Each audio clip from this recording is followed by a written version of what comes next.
Welcome to the sleepy Geographer channel, a quiet corner where the world unfolds slowly, fact by fact, ridge by ridge. Tonight, the story waiting for you is all about how glaciers carved the world we know, the silent, patient forces of ice that once sculpted entire continents, gently shaping the horizons we see today. Before we begin, I'd love to know where you are listening from this evening. Perhaps you're in a landscape once buried under miles of ice, or maybe in a city built upon the rich soils they left behind. If you find comfort in these journeys, I'd be so grateful if you could gently tap the like button and subscribe. To those who are already subscribed, thank you kindly. You're the steady foothills at the base of this channel's landscape. And a small reassurance, I do hope this video doesn't end up being so interesting that it keeps you awake.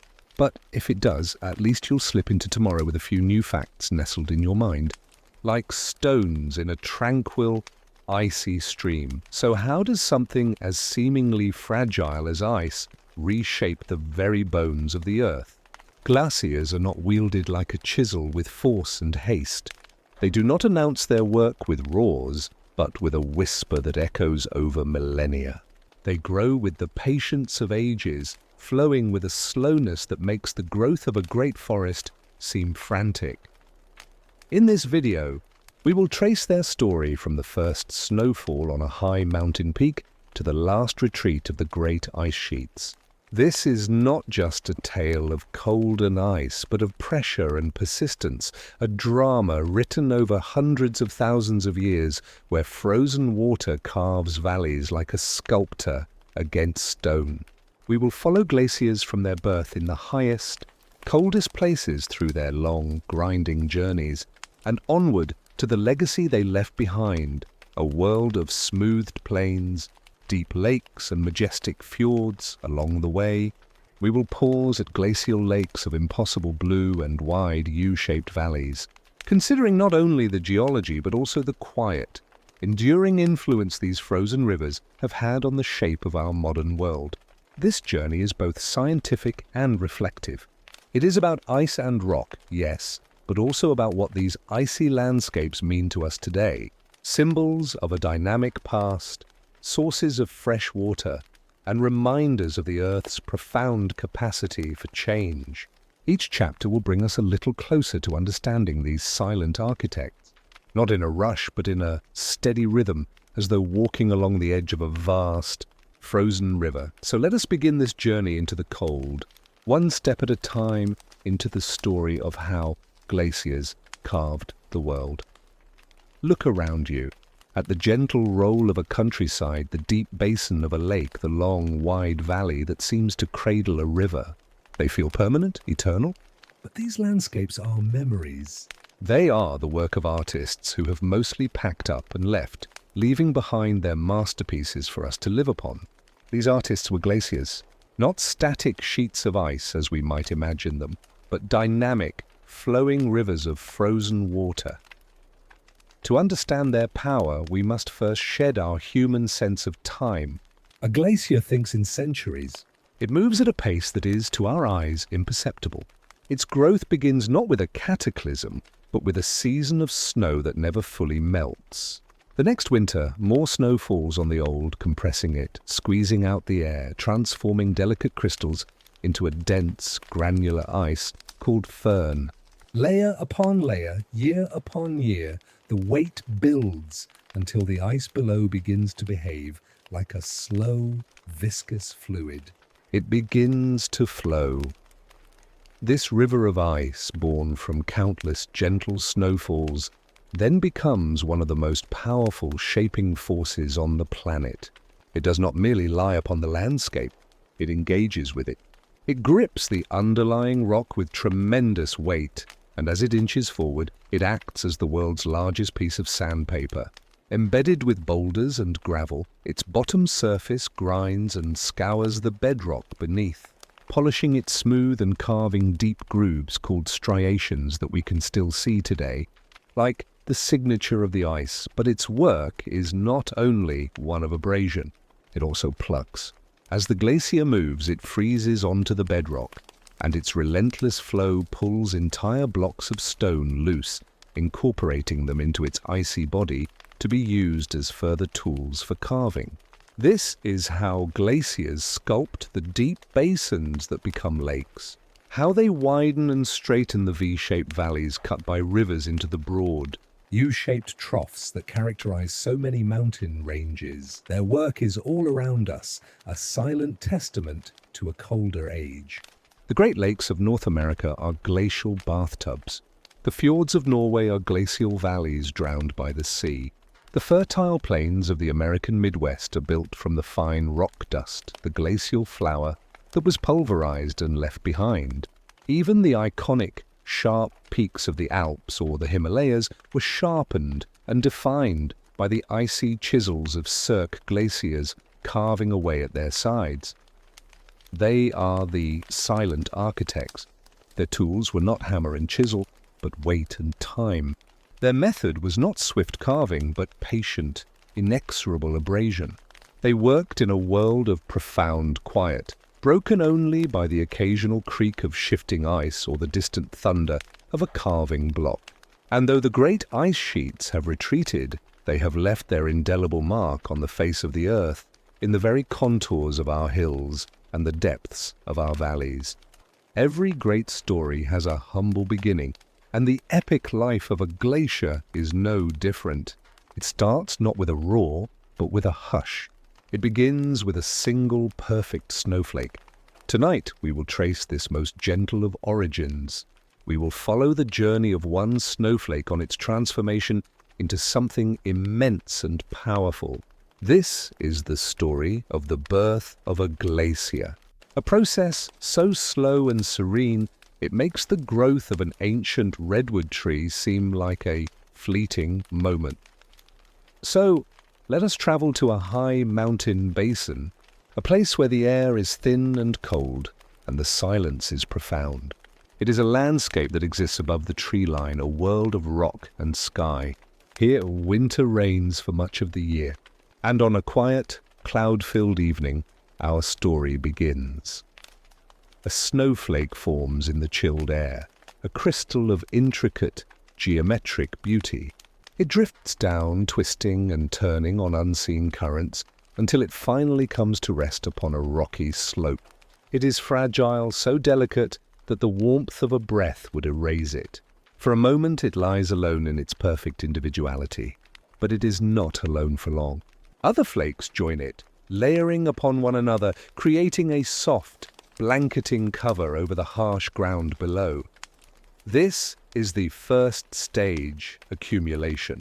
For a glacier to be born, more snow must fall in the winter than melts in the summer. This is the simple, essential rule. Year after year, the snows come. The weight of the new snow pressing down on the old begins a remarkable transformation. The delicate branching arms of the snowflakes, so beautiful and complex, are the first to go. They break under the pressure, becoming rounder, denser grains. This is no longer the light, airy snow you can pack into a snowball. This is something different. It has a name, neve, or sometimes fern. It is granular, like coarse white sugar. If you were to pick up a handful, it would feel cold and gritty. The air between the grains is still plentiful, but the world of the individual snowflake is now a memory.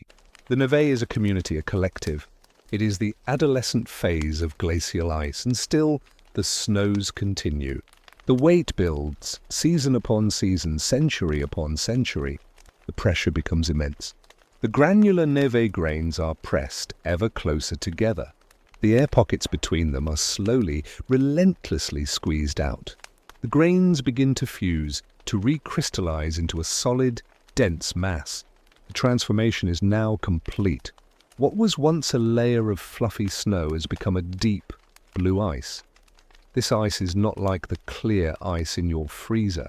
It is packed with tiny, trapped air bubbles, and it has a crystalline structure that allows it to behave in a way that seems almost magical.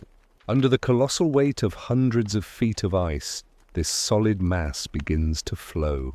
It is this flow, this slow, viscous creep, that marks the final transition from a static ice field to a living, moving glacier. It is a river now in every sense of the word. It has a source which glaciologists call the zone of accumulation, the high, snowy basin where more snow falls than melts. And it has an end, the zone of ablation, where the ice finally succumbs to the sun and wind, melting away as quickly as it arrives. The glacier flows from its source to its end, a constant slow-motion cycle of birth and death. The movement itself is a thing of profound patience. We cannot see it with our eyes. A typical alpine glacier might move only a few centimeters to a meter in a single day. It is a pace that makes the hour hand of a clock seem frantic. This movement is not a slide like a block of ice slipping down a hill. It is an internal deformation. The ice, under unimaginable pressure, actually bends and flows like a thick paste. In some glaciers, the ice at the bottom can even melt from the pressure and geothermal heat, creating a slick layer of water that allows the entire mass to slide over its bedrock bed. Think of a droplet of honey, making its slow, deliberate journey down the side of a jar. That is the essence of a glacier's motion. It is a response to gravity, yes, but it is also a response to its own accumulating weight, its own need to spread out to find equilibrium. And so from a single, fleeting snowflake, a giant is born. It is a process that asks for nothing but time and cold. It is a testament to the power of accumulation, of small, consistent actions building into something monumental. The fragile crystal that fell one quiet night has, over centuries, become part of a force that can grind down mountains and carve out valleys. It is a beautiful paradox. The most delicate of winter's creations, in sufficient numbers and with sufficient time, becomes one of the most powerful shapers of our planet. The snowflake did not set out to become a glacier, just as a single raindrop does not set out to become a river, but in the right conditions. According to the gentle, unyielding laws of nature, that is exactly what happens. As this river of ice begins its long, slow journey downhill, it gathers its tools and prepares for its work. It is no longer a passive accumulation of winter's bounty. It is an active agent of change, a sculptor, ready to touch the stone. We have witnessed the birth of a glacier, from a fragile snowflake to a flowing river of ice. But to understand this silent architect, we must now look closer to see it not as a monolith, but as a living, breathing system. A glacier, much like a great tree or a mighty river, has a distinct anatomy with different parts serving different purposes in its long, slow life. Tonight, we will gently explore the body of a glacier. We will learn its language and discover the hidden world of motion and change that defines its existence. So let us approach this river of ice not as a distant, frozen spectacle, but as a dynamic entity with a head, a body, and a constantly changing end. At the very top of the glacier, high in the realm of perpetual snow and thin air, lies its heart, the accumulation zone.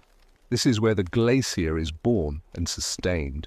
Here, more snow falls each year than melts. It is a place of net gain, where the gentle, persistent accumulation of winter storms piles up, layer upon layer, adding to the glacier's mass and weight. This is the glacier's reservoir, its source of life. The snow here is fresh and deep, and beneath it, the transformation to firn and then to solid, blue ice is continuously underway. The accumulation zone is where the glacier feeds itself, building the mass that will eventually drive its journey downhill. From this high white heart, the ice begins to flow. It moves under the immense pressure of its own weight, creeping, deforming, and spreading outward. This flow leads us to the glacier's opposite end, the ablation zone. The word ablation comes from the Latin for to carry away, and that is precisely what happens here.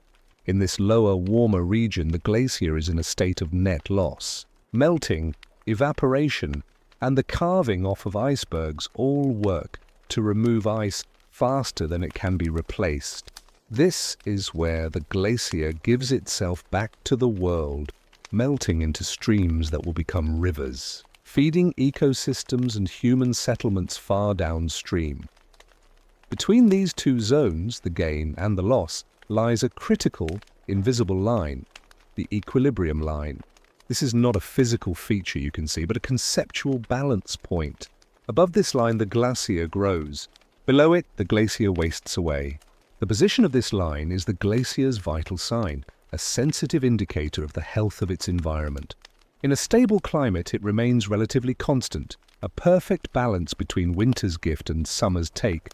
But when the climate shifts, this line moves, telling a story of change long before our eyes can perceive it in the glacier's size. As this vast body of ice flows, it does not move as a single, rigid block. The ice within a glacier moves at different speeds. The top and center, free from the friction of the bedrock below, flow the fastest, while the ice at the bottom and along the sides, dragged down by rock and valley walls, moves more slowly. This differential movement creates immense stress within the ice, and when brittle ice is put under stress, it cracks.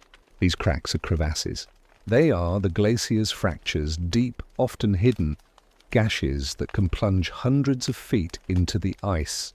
They form in areas where the glacier flows over a steep slope or around a bend, stretching the ice until it snaps. Walking across a glacier is a journey across a landscape of these hidden chasms, often bridged by deceptively fragile-looking snow.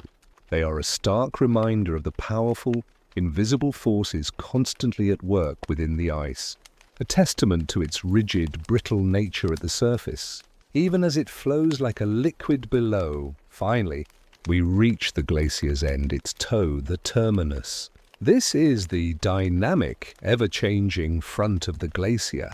It is here that the long journey of the ice comes to a visible conclusion. If the glacier is advancing, the terminus will slowly push forward, bulldozing rock and soil in its path. If it is in retreat, the terminus melts back, leaving behind a raw landscape of uncovered stone and rocky debris called a moraine. The terminus is the most obvious sign of a glacier's state, a slow-motion pulse that reveals whether it is thriving or withering in its current climate. But the life of a glacier is not just in these large, distinct parts. It is also in the hidden worlds within. Bend the surface. Meltwater carves intricate tunnels and channels through the ice, roaring in subterranean rivers that are heard but not seen. At the very base, where the ice meets the earth, a world of immense pressure exists. The weight of the glacier above can melt the bottom layers, creating a thin film of water that allows the entire mass to slide over its bedrock bed. This is the zone where the glacier's sculpting work is most intense, where it grinds and plucks at the very bones of the earth. To stand before a glacier, then, is not to stand before a static sculpture. It is to witness a slow-moving river, a body with a beating heart in its accumulation zone and a whispering end at its terminus. It is a system in a delicate balance, a creature of flow and fracture, of accumulation and ablation. It breathes in its own geological way, with the seasons and the centuries. It is a world of ice and motion, a patient, powerful entity whose anatomy is perfectly designed for its role as one of Earth's most profound sculptors. And now that we understand its body, we can begin to examine its tools. In our next chapter, we will look at the very instruments it uses to carve the landscape, the immense weight, and the embedded rocks that act as its chisels and sandpaper. We have come to know the glacier as a living entity, with its own anatomy and a slow, persistent pulse. But an artist is defined not just by its presence, but by its tools and its craft. A glacier, this river of ice, is a master sculptor, and like any master, it does not work with its hands alone. It employs a set of simple, yet profoundly effective instruments to carve its signature into the very bedrock of the planet. Tonight, we will explore the glacier's workshop. We will uncover the two fundamental processes by which it erodes the land, plucking and abrasion. and we will discover how the finest dust from this great work of art creates one of nature's most breathtaking sights. The first of the glacier's great tools is its own immense, inescapable weight. Picture the scale of an alpine glacier, hundreds of meters thick, or a continental ice sheet, thousands of meters deep. This is not a light blanket of snow. This is a crushing burden. The pressure at the base of this ice is colossal, enough to reshape the molecular structure of the ice itself and generate heat. This weight is the prerequisite for all that follows. It is the force that presses the glacier's other tools firmly against the stone, and it initiates the first key process: plucking. As the glacier flows over its rocky bed, it encounters obstacles. It moves over a hill or a step in the bedrock. On the downstream side of this obstacle, the pressure drops slightly, creating a cavity. Into this space, meltwater from the base of the glacier can seep. This water then refreezes, a process known as regelation. The glacier, in essence, literally freezes itself onto the bedrock. Then, as the immense river of ice continues its relentless, slow-motion forward march, it does not simply slide over the rock. It uses its frozen grip to quarry or pluck entire blocks of bedrock loose. It freezes, grips, and pulls. These liberated boulders, some as large as houses, are then incorporated into the ice at its base, adding to its arsenal of tools. Plucking is how glaciers break apart resistant ledges of rock, creating a rough, jagged surface in their wake. Now, armed with these plucked boulders, along with countless smaller stones and debris it has gathered from the valley walls, the glacier employs its second great tool, abrasion. This is the sanding, the polishing, the grinding down. The immense weight of the ice above presses this embedded rocky debris firmly against the underlying bedrock. As the glacier moves, this layer of rocks and boulders acts like the world's largest and most patient piece of sandpaper. It scratches, scours, and grinds the floor and sides of the valley over which it flows. The evidence of this abrasive work is everywhere in formerly glaciated landscapes. You can still run your hand over bedrock and feel the smooth, polished surface as if it were buffed by a divine hand. Look closer, and you may see long parallel scratches and grooves etched into the stone. These are striations.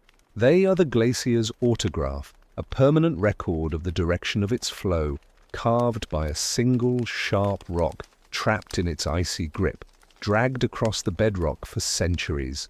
Abrasion is what smooths the rough edges, what widens valleys, and what creates the classic, rounded forms of glacial landscapes. But the work of abrasion creates more than just scratches and polished stone. The relentless grinding of rock against rock produces an incredibly fine powder. This material is so fine that its individual particles are silt-sized, smaller than a grain of sand. Geologists have a special name for this powder: rock flour.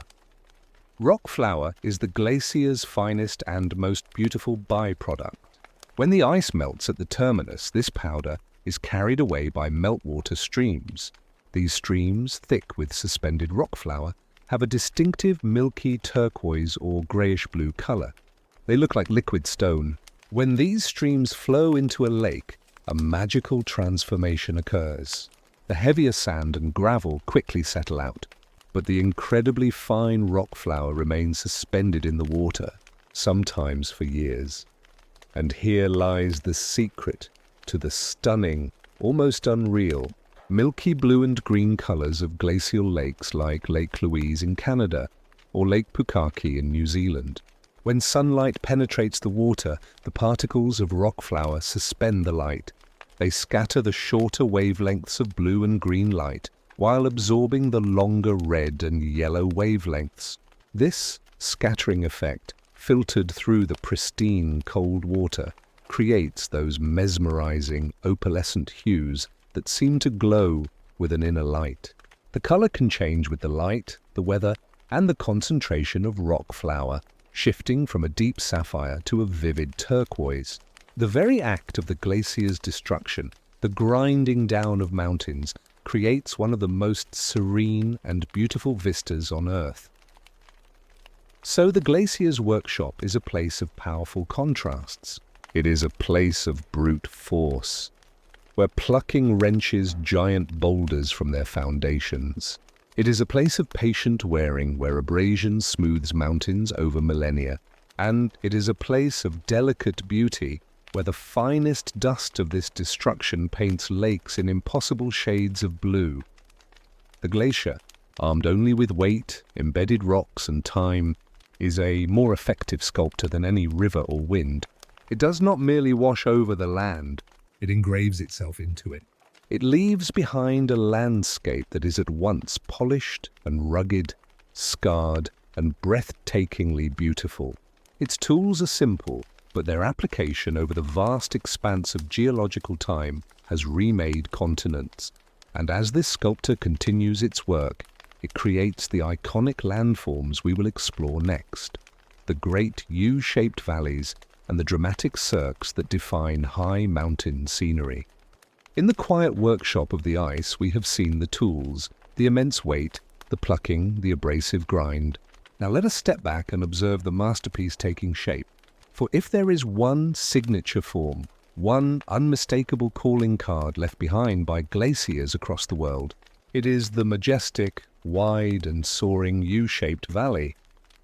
Tonight, we will take a visual and descriptive journey, watching as a glacier performs its most dramatic act of transformation, turning the narrow, steep-sided V of a river valley into the broad, profound U of a glacial trough. First, we must picture the starting point. Imagine a mountain landscape shaped by water. A river fed by rain and snowmelt cuts its way downward. Its flow is focused, its path a single line of greatest descent.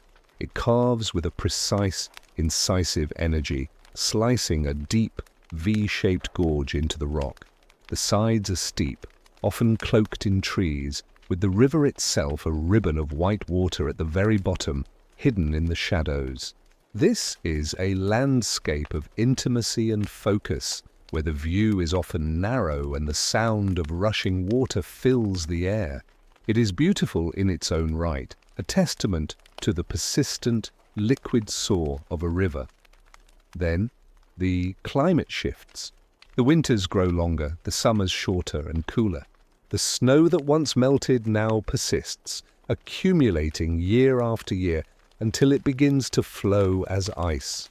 A glacier is born in the high basins and begins to spill downward, finding the path of least resistance, the existing river valley.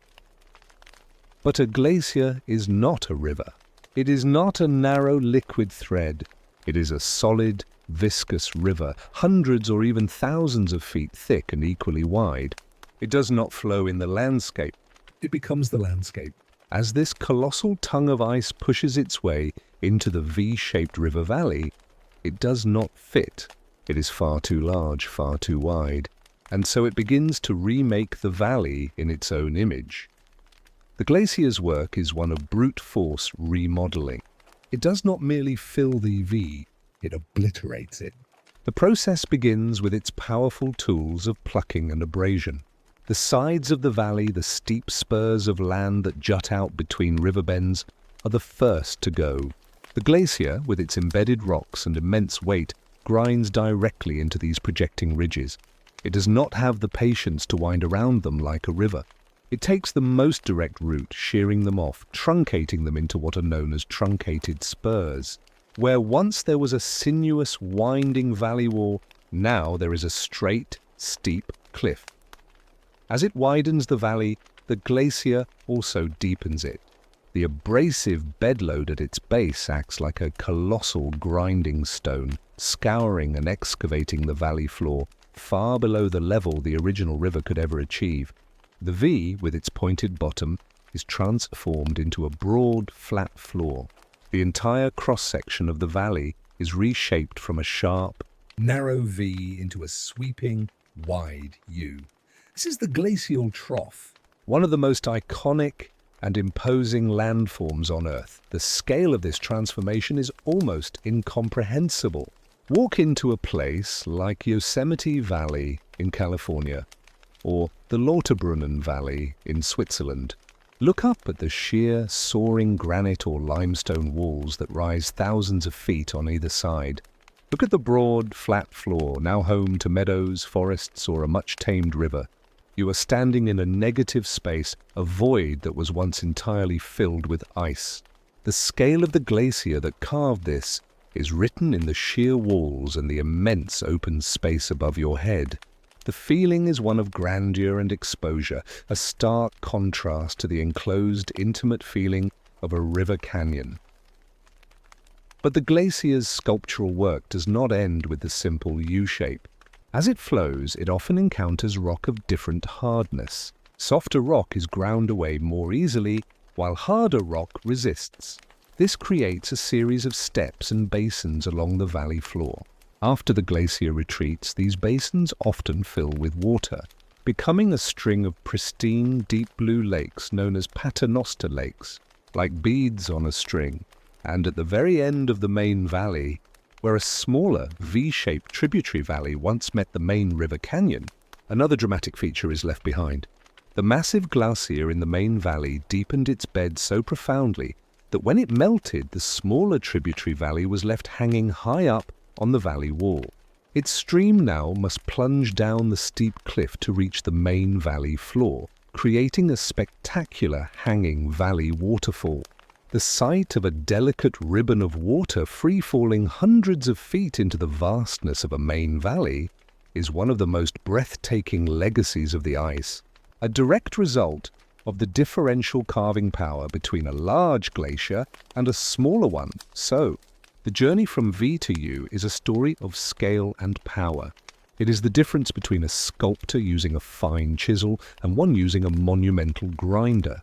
The river creates a landscape of detail and intricacy. The glacier creates a landscape of grandeur and simplicity. It straightens what was winding, widens what was narrow, and deepens what was shallow, leaving behind a topography that feels open, immense, and profoundly shaped by a force that paid no heed to the small details, only to the grandest forms.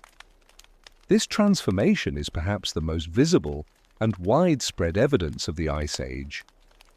From the fjords of Norway to the valleys of the Himalayas, from the Rockies to the southern Alps of New Zealand, the U-shaped valley stands as a universal testament to the power of moving ice. It is a sculpture on a continental scale, a lasting impression of the time when ice, not water or rock, was the dominant architect of the land. We have followed the glacier's journey down its great U-shaped valley, witnessing its power to reshape entire landscapes. But every great journey has a point of origin, a place of gathering and beginning. For a glacier, this sacred space is not a gentle spring, but a dramatic, awe-inspiring hollow high in the mountain. The Cirque. Tonight, we ascend to the very birthplace of glaciers.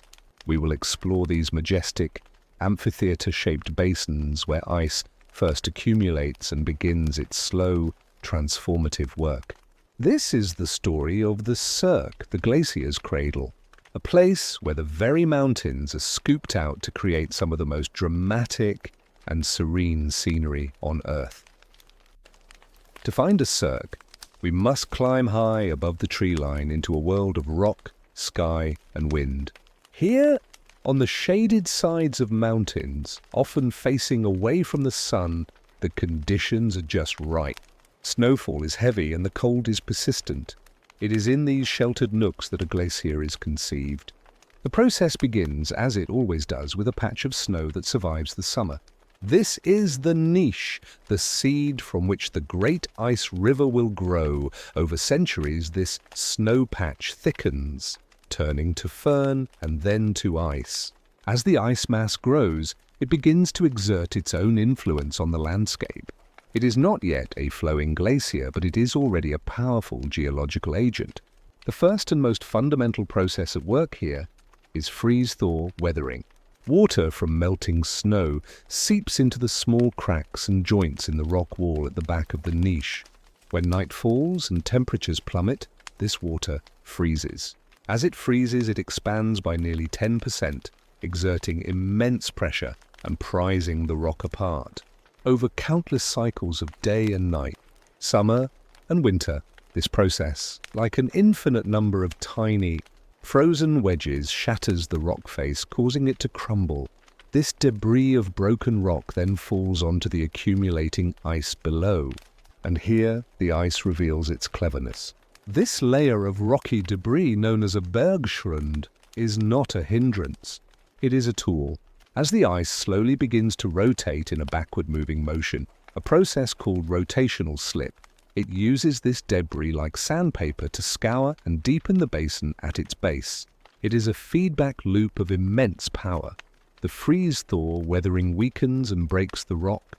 The ice plucks and carries the debris away, and that very debris then helps the ice to dig its own home ever deeper.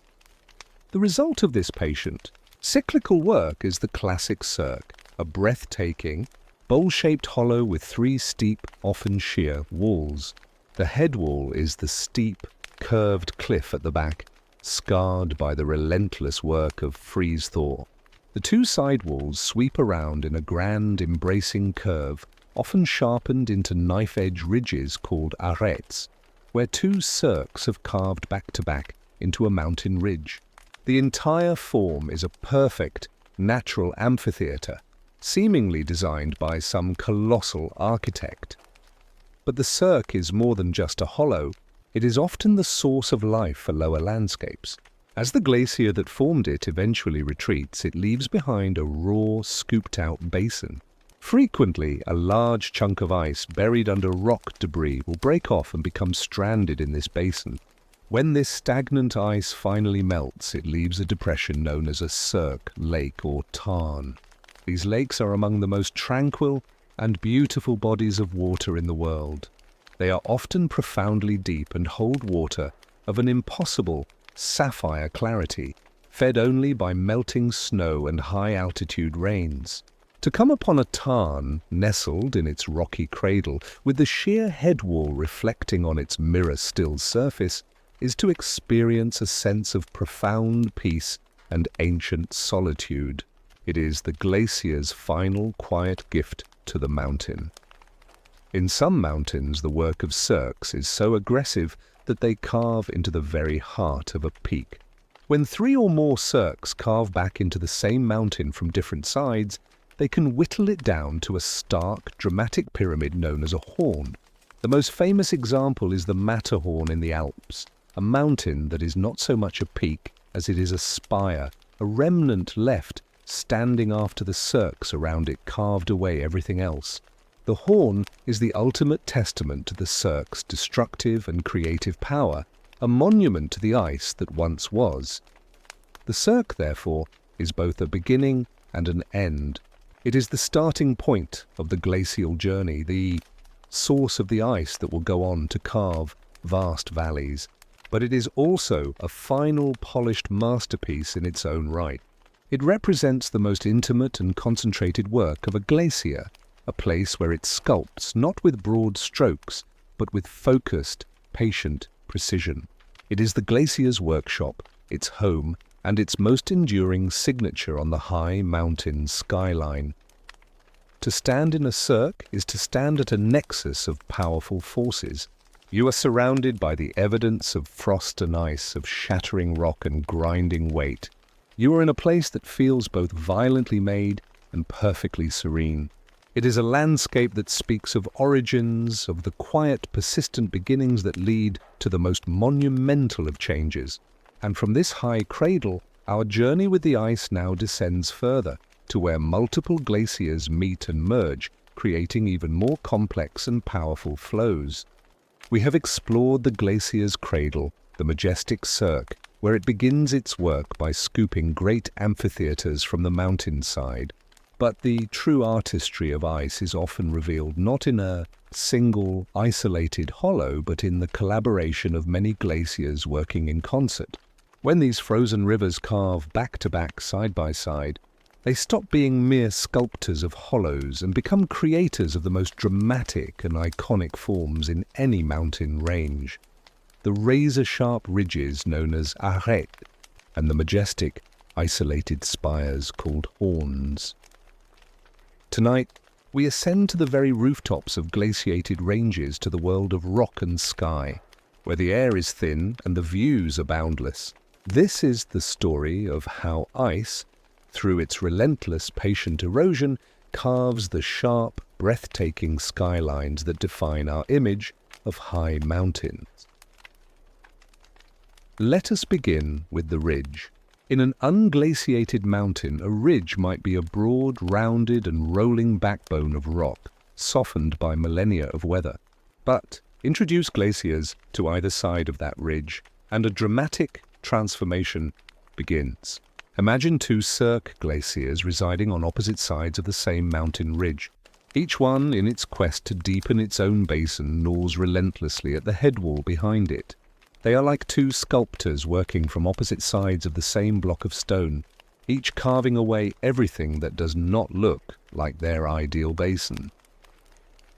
As these glaciers erode their cirques backward, the ridge between them is narrowed. The broad, rounded top is whittled away.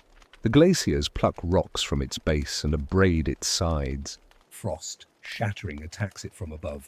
Slowly, inexorably, the ridge becomes thinner, sharper. It is pared down to a narrow, serrated spine of rock, often so sharp that you could imagine walking along its edge with a drop into dizzying emptiness on either side. This is the arête, a French word meaning fishbone or edge, and it is one of the most thrilling landforms created by ice. To stand on an arête is to feel the mountain reduced to its absolute essence, a sheer wall of courage separating two worlds of air. But the work of multiple glaciers can create an even more spectacular form. Now imagine not two, but three or even four cirque glaciers arrayed around a single central peak. Each one is equally hungry, equally persistent. One carves into the north face, another into the south, a third into the east, and a fourth into the west. They are like a team of master stonecutters, each chiseling away at their assigned side. As these cirques enlarge and carve backward, they steadily consume the mountain between them. They steepen their headwalls and sharpen the ridges, the arêtes that radiate out from the central point. The original, perhaps more rounded mountain peak is attacked from all sides. It is isolated, reduced and refined. What is left, after the glaciers have done their work and retreated, is no longer a broad mountain, but a stark pyramidal peak, a sharp, pointed spire that pierces the sky with steep, triangular faces separated by those sharp, knife-edge arêtes. This is a horn. The most famous, the archetype of all horns, is the Matterhorn, straddling the border between Switzerland and Italy. It is not a mountain built upward by volcanic fire or tectonic thrust. It is a mountain carved downward by glacial ice. It is a remnant, a masterpiece of subtraction. Every sheer face, every sharp edge is the direct result of cirque glaciers quarrying away everything that was not the Matterhorn. It is a monument to what is no longer there, a testament to the power of absence. This artistic process is not limited to a single peak. In ranges like the Alps, the Rockies, the Andes, or the Himalayas, this relentless multi-sided glacial erosion creates entire skylines of dramatic spires and serrated ridges. It gives these mountains their characteristic alpine appearance, a landscape that feels rugged, wild, and profoundly sculpted. It is a topography of extreme contrast, where the gentle, U-shaped valleys below cradle peaceful meadows, while the peaks above are a realm of stark, vertical drama. There is a beautiful, if severe, geometry to this world. The arêtes are the lines, the horns are the points, and the cirques are the negative spaces. Together they form a landscape that is both brutally powerful and elegantly precise. It is the art of reduction, of finding the essential, sharp form within a block of stone by removing everything that is unnecessary, and so The humble cirque, the glacier's starting point, becomes the agent for creating the most iconic mountain profiles on Earth. From the collaborative erosion of these icy cradles arise the ridges that challenge climbers and the peaks that capture our imagination. They remind us that the most stunning beauty is often born from the most relentless forces, and that what remains after the great work of ice is finished is a landscape refined to its most dramatic and essential self. A world of sharp peaks and thin air where the earth reaches with a carved and pointed finger for the sky. Our journey with the ice has taken us from high mountain cradles down into sweeping U-shaped valleys. But the glacier's journey does not always end on land. Some of the most dramatic and breathtaking landscapes are created when these rivers of ice march all the way to the coast, carving a path that leads them to a meeting with the sea. This is the epic story of the fjord, a place where glacial power and oceanic depth combine to create some of the most awe-inspiring scenery on our planet. To understand a fjord, we must first imagine a glacier of immense scale, a major trunk glacier flowing from a high ice cap. This is not a small alpine glacier, but a titan of ice, perhaps dozens of miles long and thousands of feet thick. It flows relentlessly downhill, following an ancient river valley, but its power is so much greater. It deepens and widens the valley with its colossal weight and abrasive tools, just as we have learned. But this glacier has a singular, determined destination, the ocean. As it reaches the coastline, it does not stop. It continues its work, carving its U-shaped trough, not just below the level of the surrounding land, but far, far below the level of the sea. This is a critical point. The glacier's erosive power is so profound that it can excavate a valley floor hundreds, even thousands of feet beneath what would become the sea level. It grinds and plucks its way through the coastal bedrock, creating a deep, steep-sided, and often straight submarine canyon. This is the first act of the fjord's creation, the carving of a deep, U-shaped valley that extends well out onto the continental shelf. The glacier is an unstoppable earth mover, and its work continues until the climate finally shifts. The Great Warming comes, the Ice Age wanes, and the massive glacier begins its long, slow retreat. It melts back, carving great icebergs from its terminus, which was once anchored in the ocean. As it recedes up its own valley, it reveals the staggering scale of its handiwork, a deep, sheer-walled trench, a negative space of monumental proportions. Then, the ocean arrives. With the immense weight of the glacier gone, the land may rebound slightly, but the deep trough carved by the ice remains, now an inviting void. The sea floods in. Cold, salt water fills the deeply excavated valley, drowning it. What was once a path of solid ice becomes a narrow, deep-water arm of the ocean, reaching dozens of miles inland. This is the birth of a fjord. The characteristics of a fjord are unmistakable. Their walls are incredibly steep and often rise directly from the water's edge, soaring thousands of feet into the sky. Their water is deep, impossibly so. The Sognefjord in Norway, for instance, plunges to depths of over 1,300 meters, while its cliffs tower nearly as high. A large ocean-going ship can often sail right up to the head of a fjord, so deep is the water. This great depth is the direct legacy of the glacier's grinding base, which excavated far below the level we would ever expect a valley to be. At the mouth of many fjords, you will often find a shallow underwater ridge or threshold.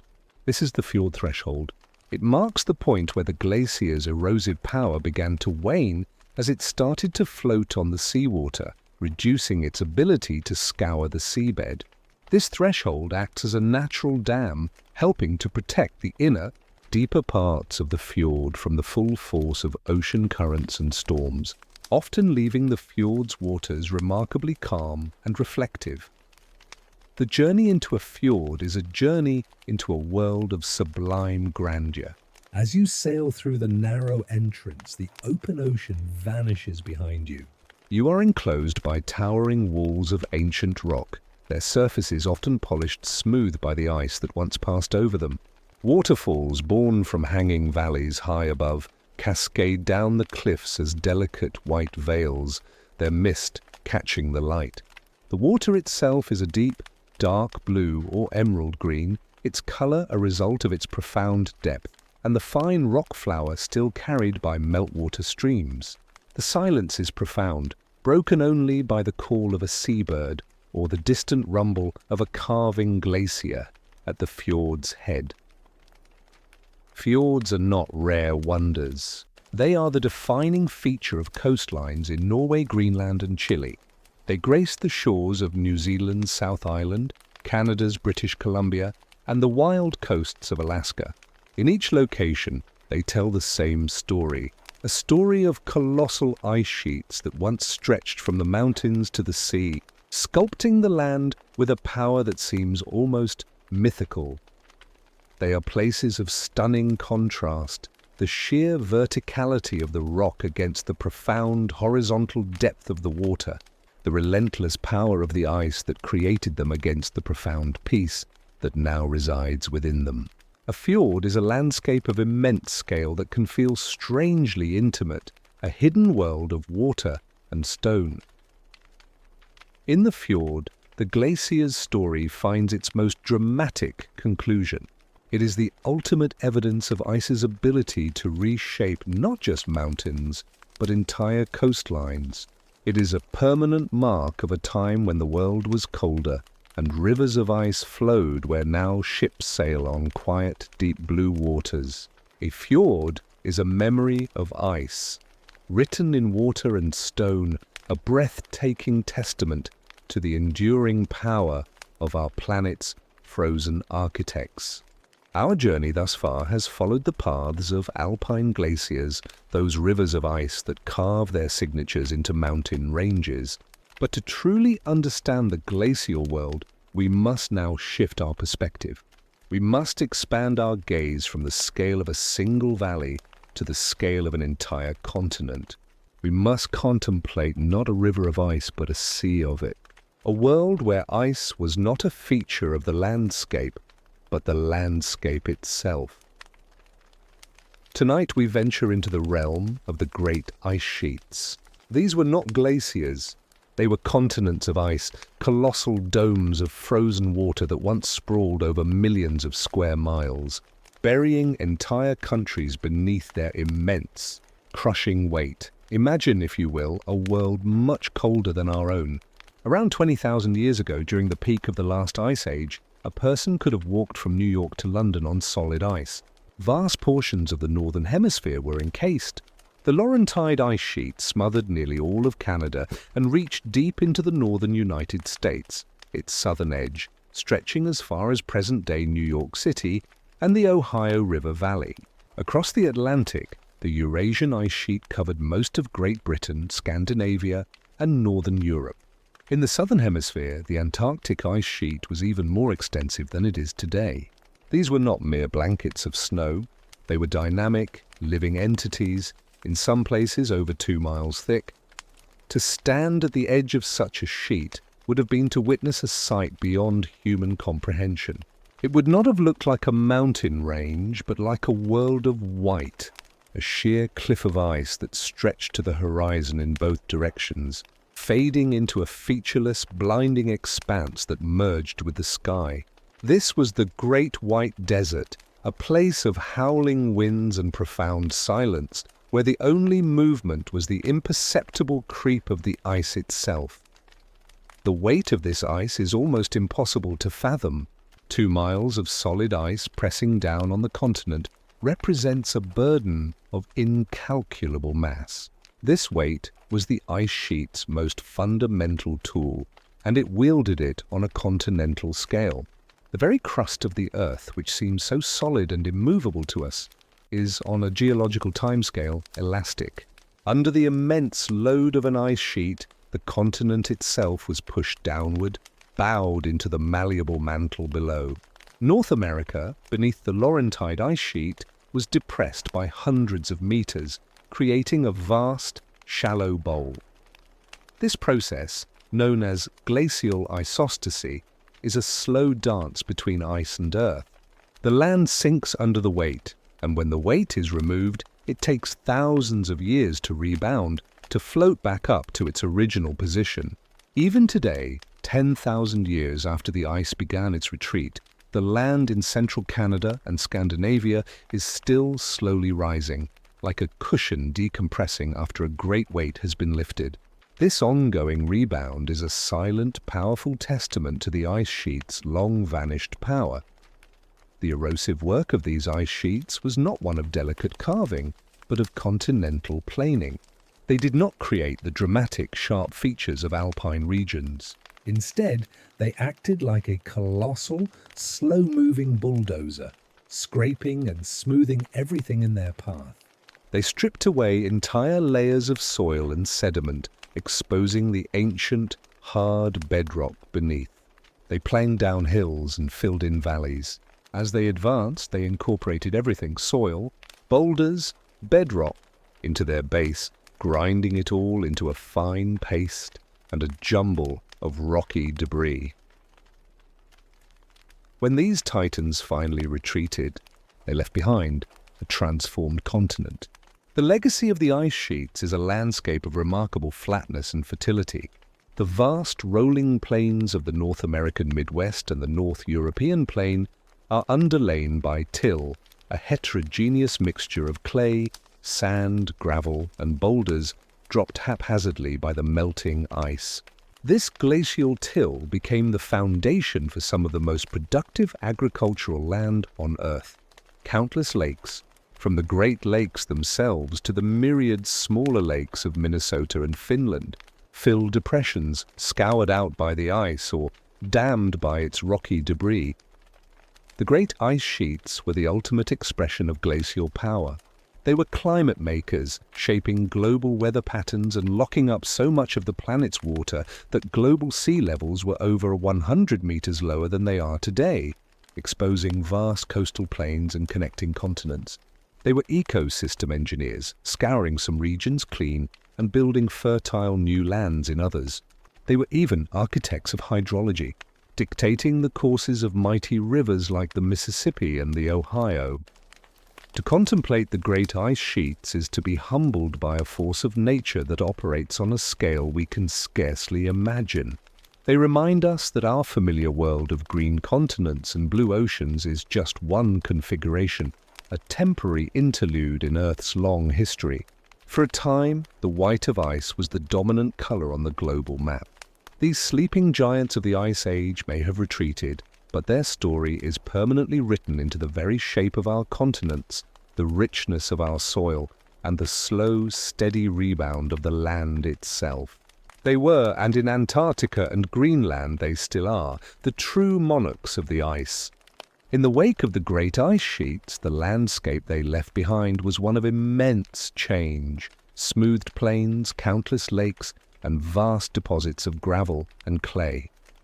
But scattered across this reshaped world are solitary monuments that tell a more personal, more mysterious story. These are the glacial erratics, the great wanderers of the ice, silent and stoic travelers from a distant land. Tonight we contemplate these quiet giants. An erratic is, in its simplest definition, a boulder that does not belong. It is a piece of rock, often vast in size, that rests on a surface of completely different geology. A boulder of dark volcanic basalt sitting atop a bed of light-colored limestone. A chunk of granite perched on a ridge of soft sandstone. They are geological foreigners, out of place in their surroundings, and their presence was a profound puzzle to early naturalists. Before the theory of glaciation was widely accepted, these stones were a true enigma. How could a boulder the size of a house appear in the middle of a flat plain, far from any mountain that could have produced it? Some proposed fantastic explanations, that they had been carried by catastrophic floods of biblical proportions, or even that they were the toys of giants tossed carelessly across the landscape. They were often seen as omens or sacred objects, their strange origins lending them a mystical air. But the true story of their journey, while less mythical, is no less extraordinary. Their carrier was not a giant or a flood, but the immense, patient power of the ice. As the great continental glaciers advanced, they did not simply slide over the land, they engulfed it. They were like slow-moving conveyor belts, and frozen within their deep blue heart, they carried a vast and varied cargo of debris. This included everything from fine rock flour to enormous house-sized boulders. These future erratics were plucked from their bedrock homes, often in distant northern highlands. A glacier would freeze onto an outcrop of rock, and as it moved, it would wrench the entire block loose, incorporating it into its base or its interior. Once entombed in the ice, the boulder was a passenger on an epic, slow-motion journey. It traveled for hundreds, sometimes even thousands of miles over thousands of years. It was a journey of profound stillness for the rock itself, locked in, a frozen embrace grinding slowly against the land below, or being carried safely within the ice, high above the scouring bed. The journey ended when the climate warmed. The great ice sheet began to melt, retreating back toward its polar sources. As it melted, it released its cargo. The fine material settled as till the sand and gravel formed rolling hills, and the largest boulders, the erratics, were simply dropped. They were set down gently, in a geological sense, upon a foreign landscape. The ice retreated, and the boulder was left behind, a permanent stranger in a strange land. This is why you can find boulders of Canadian granite in the fields of Iowa, or stones from Scandinavia dotting the British countryside. They are geological souvenirs, proof positive of the ice's far-reaching journey. They are more than just rocks, they are waypoints on the ancient map of the ice's flow. By identifying the unique mineral composition of an erratic, a geologist can trace it back to its precise source, its home, sometimes hundreds of miles away. In this way, these silent stones tell us the direction the ice was moving and the vast distances it could transport its passengers. There is a profound and peaceful loneliness to an erratic. To come across one in a farmer's field, or standing sentinel on a coastal headland, is to witness a quiet mystery. It is a piece of one place, forever separated and set down in another. It has seen a world of ice that we can only imagine. It has traveled a path we can only trace on a map. It is a relic of an immense, slow-motion force, now resting in the stillness of a sunlit meadow. In many cultures, these great stones, so obviously out of place, became sites of reverence. They were gathering places, altars, or boundary markers. Their otherworldly presence seemed to demand a story, and humans, as we do, provided them with legends. We recognized, perhaps instinctively, that they were travelers with a tale to tell. Today they serve as humble reminders of the Earth's dynamic history. They are not dramatic like a mountain peak, nor vast like a U-shaped valley. They are personal. A single erratic tells a complete story of being torn from a home, of a long frozen journey, and of being left behind in a new world. It is a story of upheaval and of final, lasting peace. So, the next time you see a large solitary boulder in an unexpected place, pause for a moment. Consider the immense journey it has taken. It is a wanderer, a silent witness to the age of ice, a gift from a glacier that melted away millennia ago. It stands as a monument to movement, to time, and to the quiet, powerful forces that continually reshape our world, leaving behind stories written not in words, but in stone. We have followed the wanderers, the solitary erratics left behind by the ice. But a glacier's journey is not marked only by these lone sentinels. It leaves behind a much more systematic record of its passage, kind of slow-motion footprint pressed into the earth. These are the moraines, the long, low ridges of rock and soil that trace the glacier's path like a patient scribe recording its every advance and pause. Tonight, we explore these lines of debris. A moraine is, at its heart, the glacier's baggage. As a glacier flows, it is not a pure, clear river of ice. It is a conveyor belt of rock, a chaotic mix of ice and debris it has gathered from the landscape.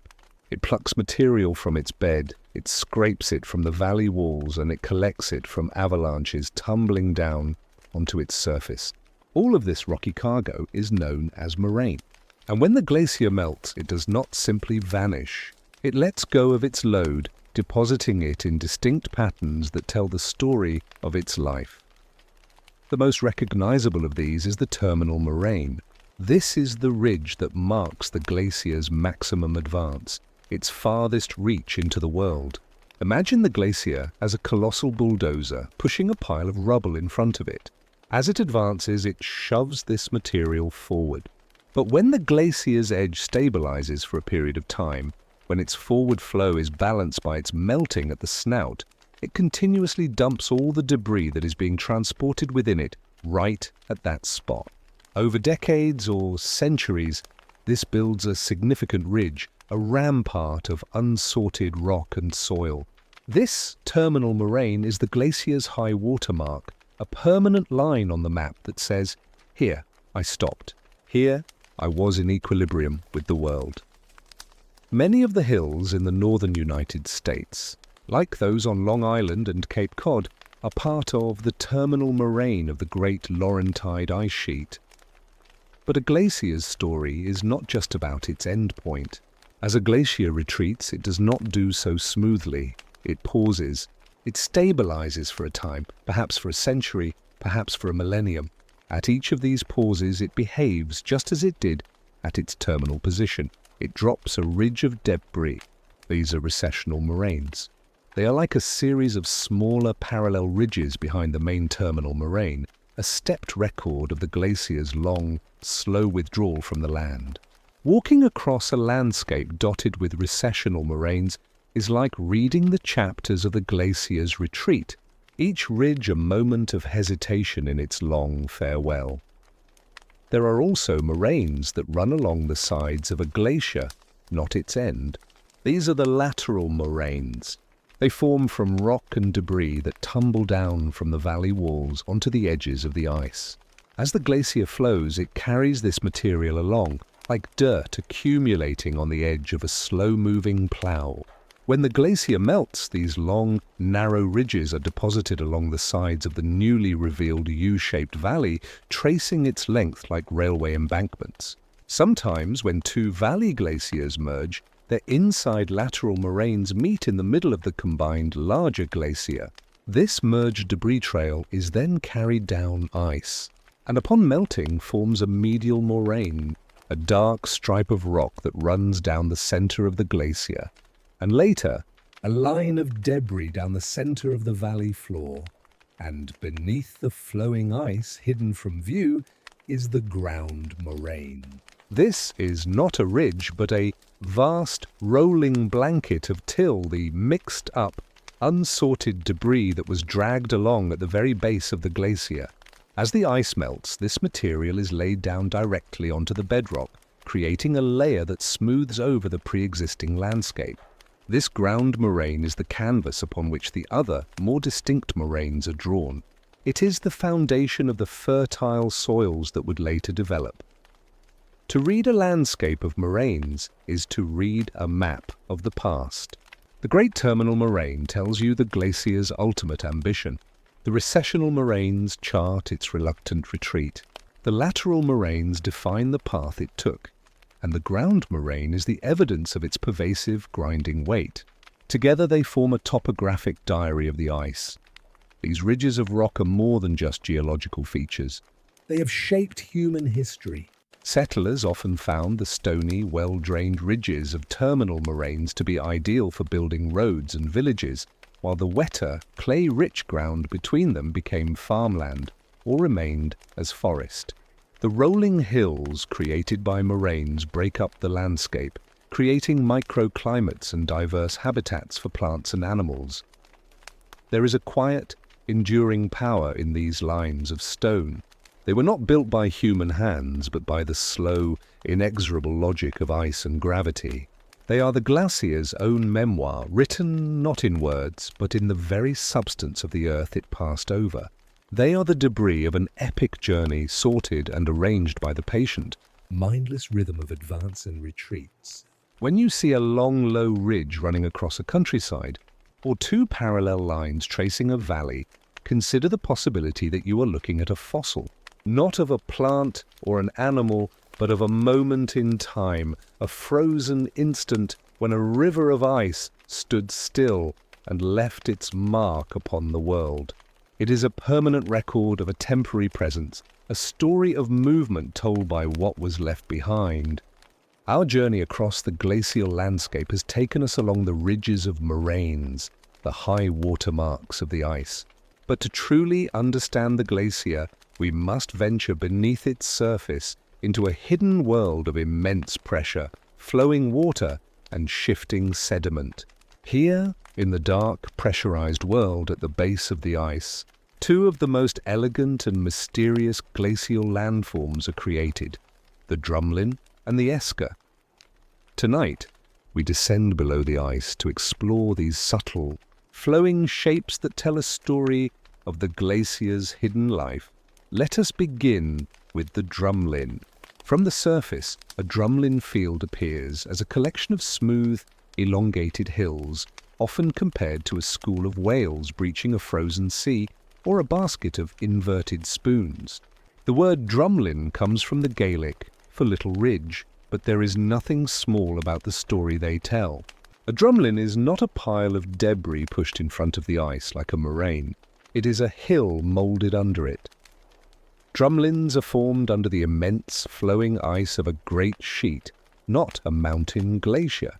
They are made of a jumble of glacial debris, till that has been reshaped by the ice moving over it.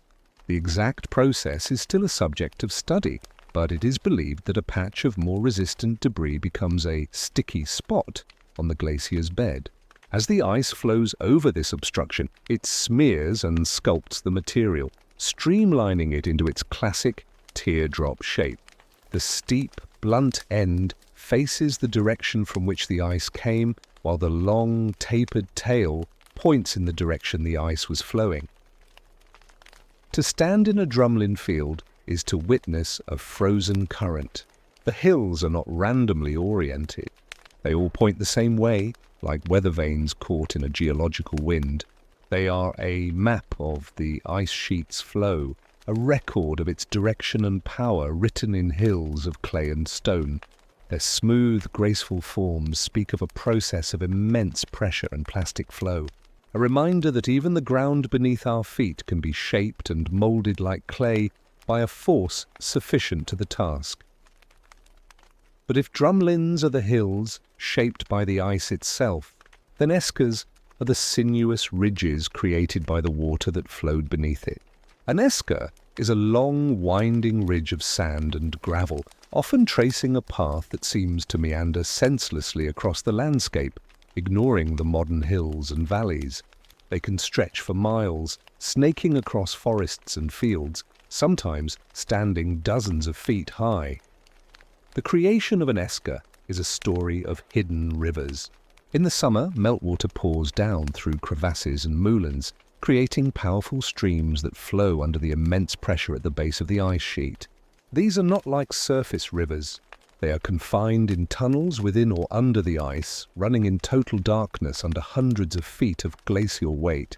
These subglacial rivers are laden with sand and gravel, and like any river, they deposit this sediment in their channels. When the glacier finally melts away, it does not simply vanish. It decays from the top down and the edges in. The tunnels and channels that once carried these mighty hidden rivers are left behind, filled with the sorted sand and gravel they deposited. As the surrounding ice melts, this sediment collapses into a continuous ridge, preserving the exact path of the long-vanished subglacial stream. An esker is, in essence, the fossilized cast of a river that ran under a continent of ice. To walk along the crest of an esker is to walk a path that no human ever could have when it was formed. You are tracing a route that existed in profound darkness and pressure, a secret aqueduct that carried meltwater from the heart of the ice sheet out to its edges. Their winding course reflects the path of least resistance under the ice, sometimes climbing over buried hills, sometimes diving into deep valleys in the bedrock below. They are utterly indifferent to the topography of the modern world, because they were created in a world that no longer exists, a world of solid ice overhead. Together, drumlins and eskers paint a vivid picture of the subglacial world. The drumlins show us the slow plastic moulding of the bed by the ice's immense weight and flow. The eskers show us the dynamic, rushing network of meltwater that pulsed beneath the stagnant, cold ice. One is a landform of solid-state flow, the other a landform of liquid flow. One is shaped by the ice, the other preserved from within it. They are subtle landforms, often cloaked in trees and soil, but to the trained eye they reveal the hidden dynamics of the great ice sheets. They tell of pressure and flow, of darkness and water, of a landscape being shaped from below. They are the final, elegant signatures of the ice, a testament to the complex and powerful processes that worked unseen deep beneath the white, silent expanse of the continental glaciers. As the great ice sheets began their final grand retreat, they did not leave behind a clean, smooth plain. Instead, they left a landscape in a state of beautiful, chaotic transition, a terrain of unexpected depressions and sudden hills, of hidden water and sunken ice. This is the world of kettles and kames, a post-glacial topography that tells the story of the ice's messy, magnificent demise. Tonight, we explore this knob and kettle landscape, a terrain that seems to breathe with the memory of the ice, its gentle hills and water-filled hollows, creating some of the most serene and ecologically rich environments in the world. Our story begins not with the living glacier, but with its decaying corpse. As the front of the ice sheet melted back, it left behind a vast, uneven blanket of rocky debris, the ground moraine we learned of earlier. But buried within this blanket of till like raisins in a cake were enormous stranded blocks of ice. These were not part of the active glacier anymore. They had been left behind, partially buried by the sand, gravel, and boulders that poured off the melting ice front. They were the forgotten remnants of the frozen Titan. Then the world warmed. The sun beat down on the newly exposed land, and the seasons turned. Slowly, these buried ice blocks began to melt. They were insulated by their rocky blanket, so they melted not in days but over decades or even centuries. And as they melted, the ground above them, now unsupported, began to collapse. It subsided, sinking into the void left by the vanished ice. This created a depression, a hole in the ground, which glaciologists call a kettle. Kettles come in all sizes. Some are small, mere dimples in the earth. Others are vast, spanning miles across and hundreds of feet deep. Their shape is often circular or oval, a direct impression of the ice block that once lay beneath. And what happens when a kettle intersects the water table, or when rain and snowmelt accumulate in its bowl? It becomes a kettle lake. These are some of the most common lakes in formerly glaciated regions, from the upper Midwest of the United States to the plains of northern Europe. They are often deep, cold, and strikingly circular, nestled in quiet woodlands or dotting rolling farmlands. They are, in a very real sense, the ghosts of the ice, their placid blue waters filling the space where a piece of the glacier took its last, long breath. But the decaying ice sheet was not just leaving behind buried treasure. It was also the source of immense amounts of meltwater. Torrents of water laden with sediment poured off the ice, flowing across its surface and pooling in lakes that formed against its face. This is where the kame is born. A kame is a hill or mound of layered sand and gravel. Unlike the jumbled, unsorted till of a moraine, a kame is composed of stratified material, neatly layered deposits that were sorted by the action of flowing water. There are several types of kames, each telling a different story of this watery, final chapter. A kame delta forms when a meltwater stream flows off the front of the ice and empties into a proglacial lake, a lake that formed in front of the glacier. As the stream enters the still water of the lake, it immediately drops its sediment, building a classic flat-topped delta. When the ice finally melts away from behind it, this delta, which was once supported by the ice on one side, is left standing as a solitary, steep-sided hill. Other kames form in crevasses on the glacier's surface, or in tunnels within the ice where meltwater streams deposit their sandy load. When the ice melts, these sediment-filled cavities collapse into mounds. The result is a landscape dotted with irregular, often steep-sided hills of clean, well-sorted sand and gravel. Kames are the glacier's gift to the builder and the gardener, providing prized sources of construction material and well-drained soils. Together, kettles and kames create a terrain of charming complexity.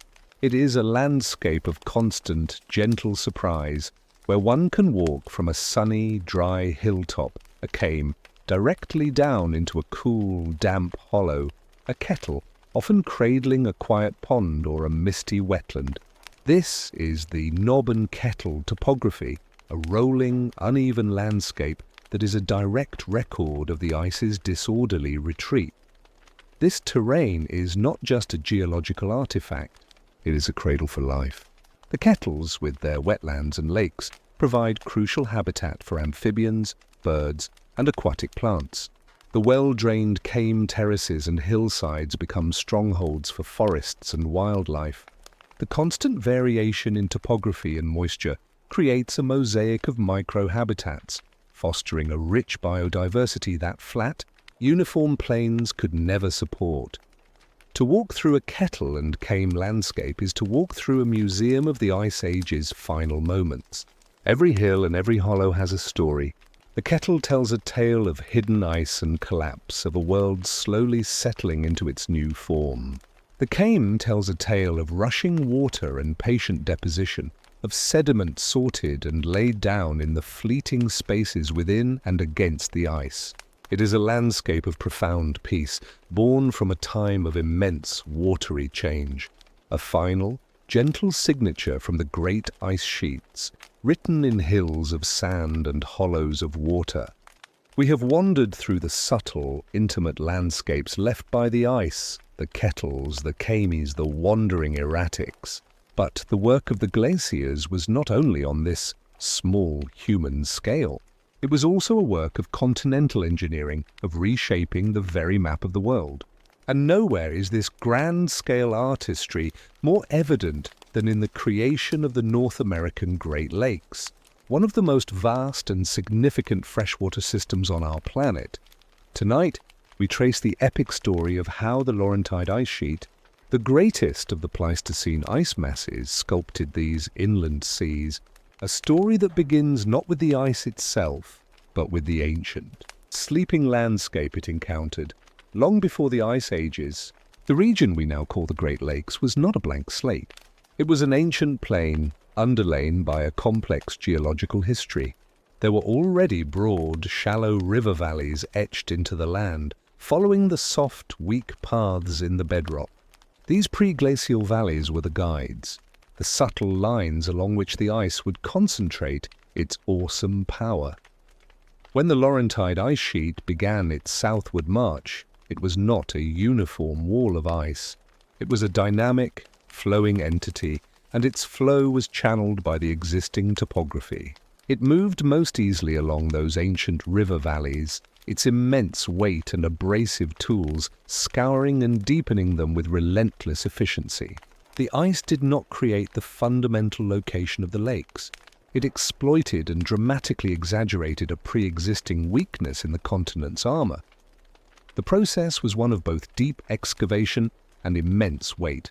At the peak of the glaciation, the ice over the future lake basins was over 2 miles thick. The bedrock beneath this colossal burden was not only scraped clean, it was actually pressed downward into the plastic mantle of the earth, a process known as glacial isostatic depression. The land itself was bowed into a shallow bowl, creating a vast natural catchment. But the primary sculptor was the ice itself. The glacier acted as a planetary scale rasp. Its base, loaded with abrasive rock, ground away at the bedrock, but it did so unevenly. It preferentially dug into the softer shales and sandstones, while the harder, more resistant dolomite and granite outcrops were left as higher ridges. This differential erosion is the key to the Great Lakes' complex shape. The glacier scoured out deep basins in the soft rock, while the harder rock formed the sills and thresholds that separate the lakes. The Straits of Mackinac between Lakes Michigan and Huron, for instance, or the Niagara Escarpment, which gives rise to the Niagara Falls between Lakes Erie and Ontario. As the climate warmed and the Laurentide ice sheet began its final, irreversible retreat, the story entered its next phase. The melting ice did not simply reveal the newly carved basins, it filled them. Vast quantities of meltwater were released. Initially, this water pooled against the still retreating ice front, forming enormous temporary proglacial lakes. These were lakes on a scale difficult to imagine today, often with their shorelines and drainage patterns shifting year by year as the ice dam retreated or collapsed. The basins themselves, still depressed by the weight of the recently vanished ice, became the perfect receptacles for this meltwater. But the land, now freed from its icy burden, began a slow, steady recovery. The Earth's crust, in a process called isostatic rebound, started to rise back up like a cushion decompressing. This rebound is still ongoing today, tilting the lake basins and forever changing their shorelines and drainage. It is a slow-motion dance between the water filling the basins and the land rising beneath them. The lakes we see today, Superior, Michigan, Huron, Erie, and Ontario, are the current, temporary configuration in this long geological story. They are the successors to those larger, more ephemeral proglacial lakes. Their outlines were defined by the glacial scouring of soft rock, their depths enhanced by the isostatic depression of the land, and their present form is still being subtly altered by the ongoing rebound of the continent. The legacy of this glacial craftsmanship extends far beyond the lake shores. The Great Lakes themselves influence the climate of a vast region, creating lake-effect snow and moderating temperatures. They became the foundation for a continent's industry, agriculture, and transportation. The fertile soils of the surrounding states were built from the fine glacial till and lakebed clays laid down during this period. The Niagara River, plunging over the resistant limestone cap of the escarpment, is a direct result of the glacier's differential erosion. To comprehend the Great Lakes is to understand the glacial epoch in its most monumental expression. They are not merely lakes.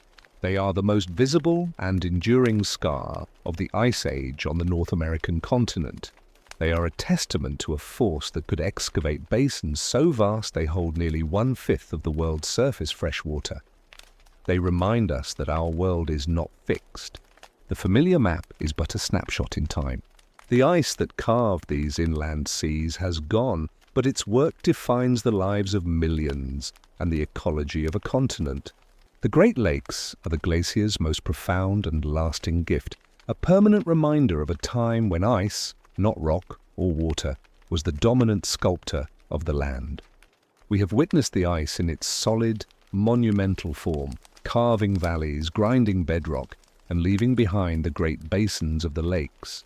But the life of a glacier does not end when it turns to water.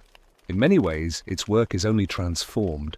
As the solid river of ice melts, it gives birth to liquid rivers of immense power and sediment, whose journey continues to shape the land long after the ice itself has retreated. Tonight, we follow the meltwater on its journey from the glacier's snout to the distant sea, a journey that creates vast, sweeping plains and braided rivers of stunning complexity. The story begins at the terminus of the glacier, in a zone of intense, chaotic energy. Here, the ice is in its death throes, melting under the sun, carving great blocks into proglacial lakes. From its base, its surface, and its very heart, water pours forth. This is not the clear, gentle stream of a forest spring. This is meltwater, and it is unlike any other water on Earth. It is thick with sediment, carrying the very substance of the mountains the glacier has ground down, the fine rock flour that turns it a milky, opaque grey, along with sand, gravel, and even boulders. This water is cold, heavy with mineral load, and possesses a raw, untamed power. As these torrents escape the confines of the ice, they burst onto the newly exposed land in front of the glacier. Unconfined by any single channel, and laden with an overwhelming amount of sediment, they cannot flow in a single, meandering path like a mature river. Instead, they spread out, dividing and rejoining in an intricate, ever-shifting network of channels. This is a braided river. From above, it looks less like a river and more like a vast, shimmering silver tapestry woven across a stony plain. The water is so full of sediment that it is constantly depositing it, building temporary islands and sandbars, only to erode them again hours or days later. The sound is a constant, low roar, the grinding of stone against stone, the rush of cold. Grey water, this is the realm of the outwash plain, or sandar, as it is known in Iceland, where these features are spectacularly displayed. An outwash plain is a broad, flat, or gently sloping landform built entirely by the deposition from these braided meltwater streams. It is a landscape of astonishing scale, a vast apron of sediment fanned out from the glacier's front. The sediment is not dumped haphazardly. The powerful, fast-flowing water sorts it with remarkable efficiency. The heaviest cobbles and boulders are dropped first, closest to the ice. Further out, as the water slows and spreads, it deposits the sand and finer gravels. The very finest rock flour may be carried all the way to a proglacial lake, where it settles to the bottom, or even to the sea. Walking across an outwash plain is to walk on a geological sorting table. The ground underfoot is composed of well-washed, stratified layers of sand and gravel. The air is often hazy with fine dust, blown from the dry river channels. It is a raw, young landscape, recently born from the ice and water, and it teems with a different kind of life. Pioneering plants finding a foothold in the mineral-rich soil, and birds nesting on the temporary islands of the braided streams. But the meltwater's journey is not always across the open air. Some of the most dramatic and powerful flows occur deep beneath the ice, in tunnels and channels where the water flows under immense pressure. These subglacial rivers are the architects of the eskers we encountered earlier, but they also carve dramatic gorges and canyons into the bedrock that are only revealed when the ice is gone. They are the hidden sculptors, working in darkness, their power concentrated into a single, furious torrent. The meltwater river is the glacier's final, liquid ambassador to the world. It carries the glacier's legacy, the pulverized rock, and redistributes it, creating new land. The fertile soils of many of the world's great valleys are built upon these ancient outwash plains. The city of Fargo, North Dakota, for example, sits upon the vast Lake Agassiz Plain, an immense outwash plain from the last ice age. The very sand and gravel that we use to build our roads and cities are often mined from these glacial deposits. There is a beautiful cyclical poetry to this. The glacier, in its solid state, is a destructive force breaking down mountains.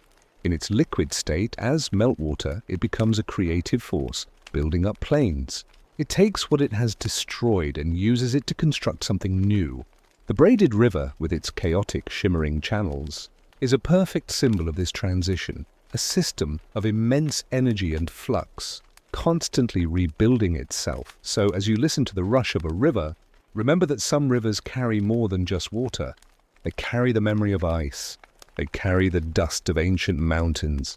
They are the liquid phase of the glacier's long, slow journey, a final, powerful chapter in the story of how the ice carved our world, not only with its solid weight, but with the transformative power of its own melting. We have followed the ice, the water, and the stone.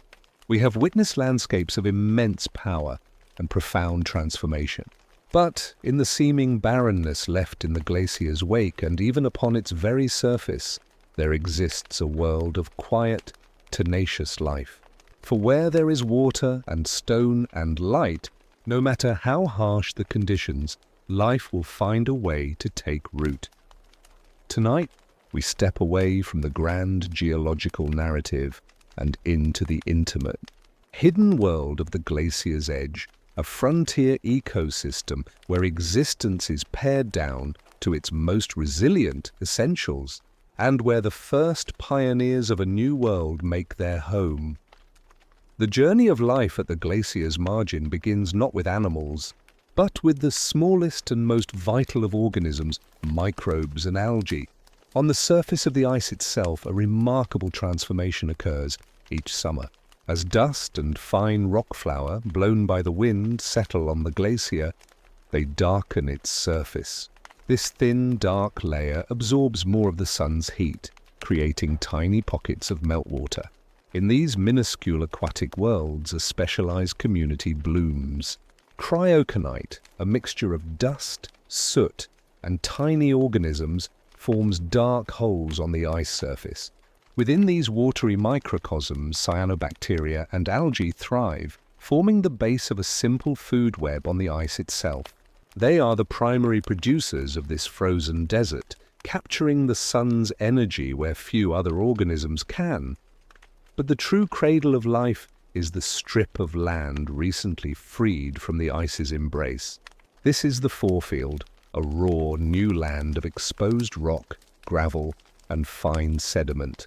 It is a challenging environment lacking in soil and nutrients, subject to extreme temperatures, and constantly reshaped by meltwater and shifting debris. Yet, it is here that the first pioneers arrive. The very first colonists are often lichens and mosses. Lichens, a symbiotic partnership of fungus and algae, are the ultimate pioneers. They need no soil, deriving their moisture and nutrients from the air and rain. They slowly, patiently begin to break down the bare rock, their acidic secretions weathering the stone into the first fragile particles of what will one day become soil. Mosses follow, their tiny, dense cushions trapping moisture and wind-blown dust, building up organic matter and creating tiny islands of stability. This process, known as primary succession, is a story of patient accumulation. It may take decades for a lichen-covered rock to accumulate enough organic matter to support a small, hardy, flowering plant. These first plants are often dwarf willows, mountain avens, or saxifrages, hugging the ground to escape the wind, their roots stabilizing the thin new soil.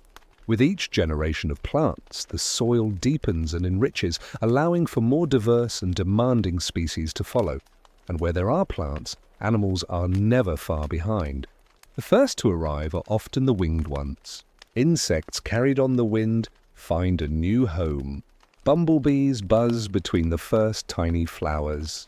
Spiders balloon in on silken threads to hunt them.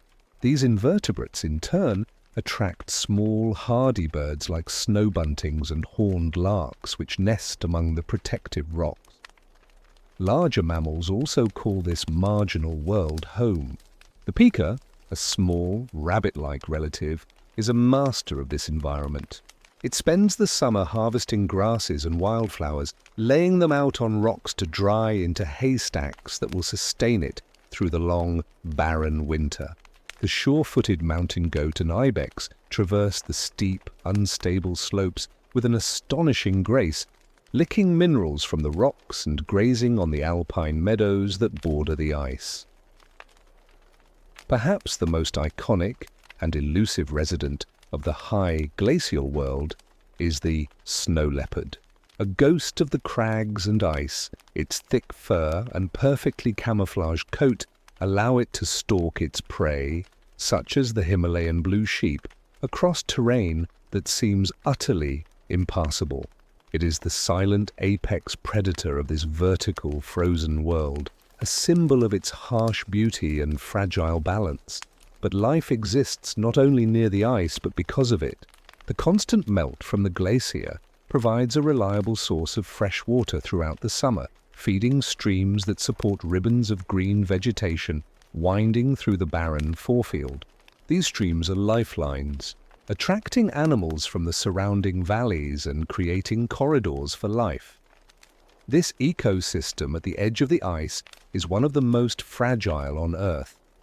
The communities are simple, the growing seasons short, and the balance delicate. A small change in temperature, a slight shift in the glacier's melt rate, can have profound effects on the plants and animals that have so painstakingly established themselves. They are the first to feel the effects of a changing climate. To sit quietly at the edge of a glacier is to witness a world being born. The roar of calving ice is counterpointed by the chirp of a ground squirrel. The stark white of the glacier is framed by the vibrant purple of a moss campion flower. It is a landscape that speaks not only of the power of ice to destroy, but of the relentless, patient power of life to rebuild. It is a place of stark contrasts where the struggle for existence is laid bare, and where the tenacity of life shines with a quiet, persistent light. In the shadow of the ice, at the very frontier of a new world, life endures. We have explored the immense power of ice and the resilient life at its margins. But these glaciers and ice sheets are not permanent fixtures. They are part of a grander, slower rhythm, a pulse that beats not in seconds but in tens of thousands of years. This is the rhythm of the ice ages, the long, slow dance between glacial periods and warmer interglacials like the one in which we live today. Tonight, we step back from the landscape itself to contemplate the cosmic clockwork that drives these vast climatic shifts. We will explore why our planet, for the last 2.5 million years, has been seesawing between a world of ice and a world like our own. For much of its history, Earth has been a warmer, iceless planet. The current period, the Quaternary, is an anomaly, an icehouse world. During this time, vast ice sheets have repeatedly advanced from the poles, only to retreat again. We are currently in a warm interlude, an interglacial period known as the Holocene, which began around 11,700 years ago. Before this, much of the northern hemisphere was locked in ice. This was a glacial period, often colloquially called an ice age. What causes this great pendulum to swing? The primary driver is not found in the Earth's atmosphere or oceans, but in the heavens. It is the subtle, predictable changes in Earth's orbit and tilt, a theory first developed by the Serbian mathematician Milutin Milankovic. These cycles alter the distribution and intensity of sunlight that reaches our planet, acting as a metronome for the ice ages. The first of these cycles is eccentricity. Earth's orbit around the Sun is not a perfect circle, but a slight ellipse. This elliptical shape itself changes over a cycle of about 100,000 years, becoming more or less pronounced. When the orbit is more elliptical, the Earth receives significantly more solar energy when it is closest to the Sun, and less when it is farthest, intensifying seasonal contrasts. The second cycle is obliquity, or the tilt of Earth's axis. Our planet leans at an angle, currently about 23.4 degrees. This tilt is what gives us our seasons. But this angle is not constant. It wobbles between about 22.1 and 24.5 degrees over a 41,000-year cycle. A greater tilt means more extreme seasons, hotter summers and colder winters, particularly at the poles. The third cycle is precession. This is the slow, wobbling rotation of Earth's axis, much like a spinning top winding down. This wobble changes the part of the year when Earth is closest to the Sun over a cycle of about 23,000 years. Right now, the northern hemisphere is tilted away from the Sun when Earth is at its closest point, leading to slightly milder contrasts. But in about 11,500 years, the situation will be reversed. Alone, each of these cycles has a modest effect. But when they align in a certain way, they can trigger a profound climatic shift. The key to the growth of continental ice sheets lies not in brutally cold winters, but in cool, short summers. If summer insolation in the high northern latitudes is too weak to melt the previous winter's snowfall, the snow will persist, accumulate year after year, and eventually compress into ice. A small initial accumulation of ice also increases the planet's reflectivity, or albedo, bouncing more sunlight back into space and creating a feedback loop that encourages further cooling and ice growth. Conversely, when the orbital cycles align to bring strong summer sunlight to the northern continents, the ice sheets begin to melt. The albedo decreases, the dark land and ocean absorb more heat, and the world transitions into a warm interglacial.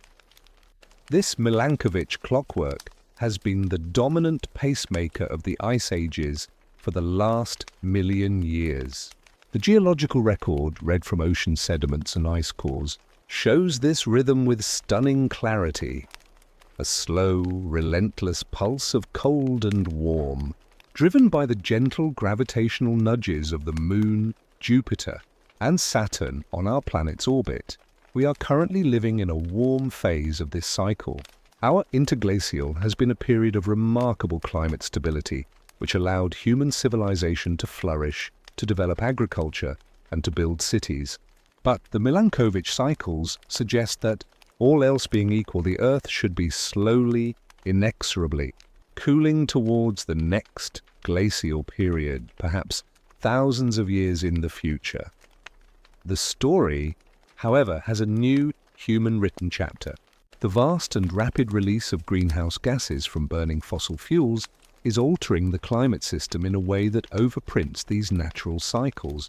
We are adding a powerful new forcing that is pushing the system in the opposite direction from its natural trajectory. To understand the ice ages is to understand the profound connection between our world and the cosmos. It is to see our climate not as a static stage, but as a dynamic system with a deep, rhythmic history. The glaciers that carved our world were not a singular event, but part of a recurring pattern, a slow inhalation and exhalation of the planet's ice. We are living in a brief, warm breath between long periods of cold. It is a perspective that is at once humbling and awe-inspiring, reminding us that we are temporary residents in a world governed by cycles far grander than our own. Our journey has been a terrestrial one, exploring the icy fingerprints left on our own planet. But the story of ice is not Earth's story alone.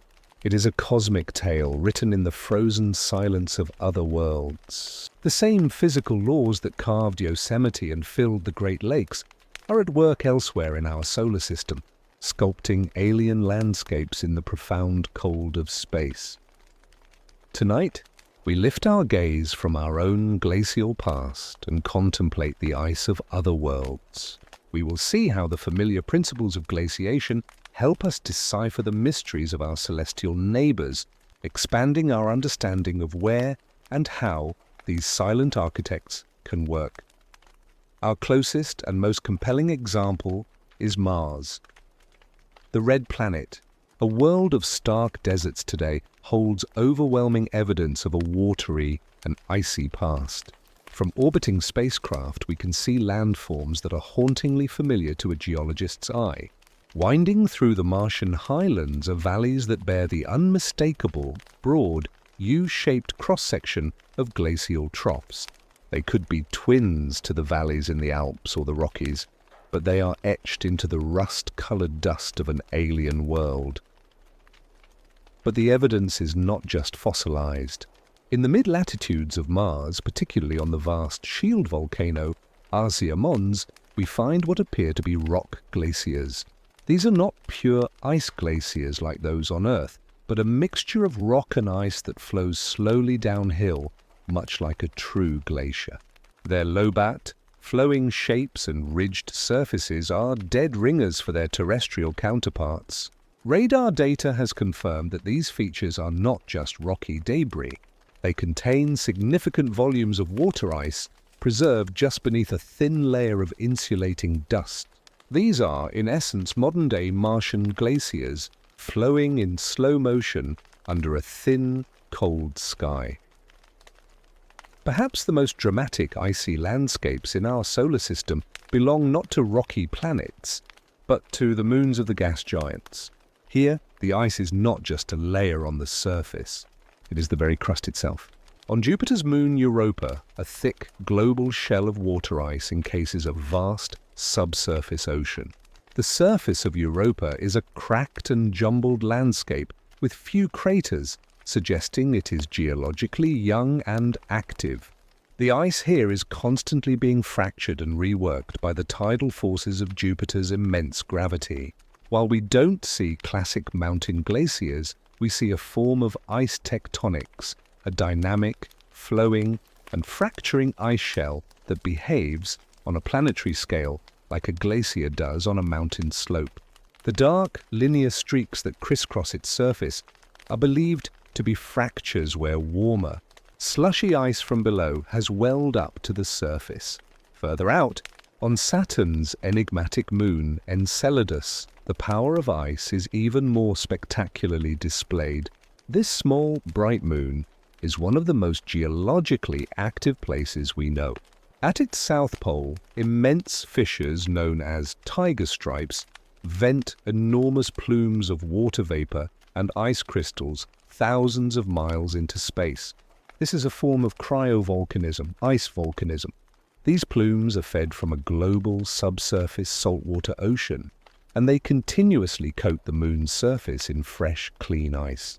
The entire surface of Enceladus is, in a way, a product of its own internal icy processes, a landscape constantly being resurfaced by its own frozen breath. Even on the distant dwarf planet Pluto, the New Horizons spacecraft revealed a stunning surprise. Within the vast, heart-shaped plain known as Tombor Regio, we see evidence of flowing nitrogen ice. This is not water ice, but a softer, colder solid that behaves like a glacier in the profound chill of the Kuiper Belt. These nitrogen glaciers appear to be flowing from higher elevations into the basin, carving channels and leaving behind telltale signs of plastic flow. It is a stunning reminder that the principles of glaciation are universal, even when the ice itself is made of exotic, alien materials. Contemplating these other worlds does more than just satisfy our curiosity. It refines our understanding of what a glacier can be. On Earth, glaciers are made of water ice and are shaped by our specific climate and gravity. On Mars, they are dusty, rocky mixtures. On Europa and Enceladus, the ice is a planetary crust churned by tidal forces. On Pluto, glaciers flow made of nitrogen. The material changes, the temperatures are vastly different, but the underlying physics of viscous flow under gravity remains the same. These distant, frozen landscapes hold profound implications. Where there is ice and geological activity, there is the potential for energy and chemistry that could support life. The subsurface oceans of Europa and Enceladus, warmed by tidal friction and in contact with a rocky core, are among the most promising places in our solar system to look for extraterrestrial biology. The glaciers of Mars may hold a preserved record of a time when the planet was warmer and wetter, a frozen archive of its lost potential. So, as we look up at the night sky, we can now see it with new eyes. We are not alone in having a history shaped by ice. The same patient, sculpting force that carved our mountains is at work on the plains of Mars, in the fractured crust of Europa, and in the nitrogen hearts of distant worlds. The story of glaciers is a universal one. It is the story of how water, in its solid, flowing state, is a powerful and persistent shaper of worlds, a quiet architect working in the cold, dark silence of the cosmos. And so we have reached the end of our journey, a journey that began with a single snowflake and has carried us across continents and even to other worlds. We have followed the silent, patient architects from their birth in the high, cold cradles of the mountains to their final, lasting legacy in the very soil beneath our feet. As we bring our exploration to a close tonight, let us take a final, quiet moment to reflect on the profound and beautiful world the ice has made. From that delicate snowflake, we witnessed the birth of a mighty river of ice. We learned of its anatomy, the accumulation zone where it gathers its strength, the ablation zone where it gives itself back to the world, and the deep crevasses that testify to the immense, hidden stresses within its flowing body. We saw how it moves, not with haste, but with a patience that dwarfs human history, inching forward with a determination that can only be measured over centuries. We then stepped into the Glacier's workshop and observed its tools. We saw how it uses its own colossal weight to pluck giant boulders from the bedrock, and how it employs these very rocks as abrasive tools to grind down mountains, polishing stone into smooth, graceful forms and carving deep striations as its permanent signature. We discovered how the finest dust of this destruction, the rock flour, paints the glacial lakes in impossible, dreamlike shades of turquoise and milky blue, a stunning beauty born from relentless grinding. We followed the ice as it went to work, watching it transform the narrow, V-shaped valleys cut by rivers into the vast, majestic U-shaped troughs that define so many of our most beloved landscapes. We saw how it sculpted the dramatic amphitheatres of cirques at its source, and how, when several cirques carved into the same peak, they honed the raw mountain into the sharp, iconic spires of horns and the knife-edge ridges of arêtes. We journeyed to the coast, where these rivers of ice met the sea, carving valleys so deep they were later flooded to become the breathtaking, sheer-walled fjords. We expanded our view to the continental scale, to the great ice sheets that once smothered entire regions under miles-thick ice. We learned how their unimaginable weight depressed the very crust of the earth and how their retreat left a scattered, chaotic, yet beautiful legacy. We encountered the wanderers, the erratics, lone sentinels from a distant land, and the systematic ridges of moraines, the slow-motion footprints of the ice's advance and retreat.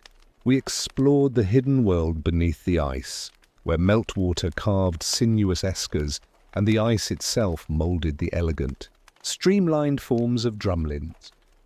We saw how the ice's decay created a new world of kettles and kames, a rolling landscape of hills and hollows that now cradle tranquil lakes and vibrant wetlands. We witnessed how its most monumental work, the carving of the Great Lakes, created a freshwater system that shapes the climate and sustains the lives of millions. And we followed the meltwater, the glacier's liquid phase, as it built vast, braided rivers and sprawling outwash plains, sorting and spreading the glacial debris into the foundations for fertile soils. We discovered that even in the harshest conditions at the ice's edge, life finds a way, with hardy pioneers from lichens to pikas carving out an existence in the raw, new land. We learned that this entire epic is set to the slow, rhythmic pulse of our planet's orbit and tilt, a cosmic dance between glacial periods and the warm interglacial in which we are so fortunate to live. And we cast our gaze outward to Mars and the moons of the outer solar system, finding that the same quiet, sculpting power of ice is a universal force, shaping landscapes across the cosmos. the world we wake up in each day. The world in which we live and sleep is a world remade by ice. The gentle roll of a Midwestern plain, the deep blue of a mountain lake, the sheer face of a coastal cliff, the very richness of the soil that grows our food. All of these are gifts from a colder age.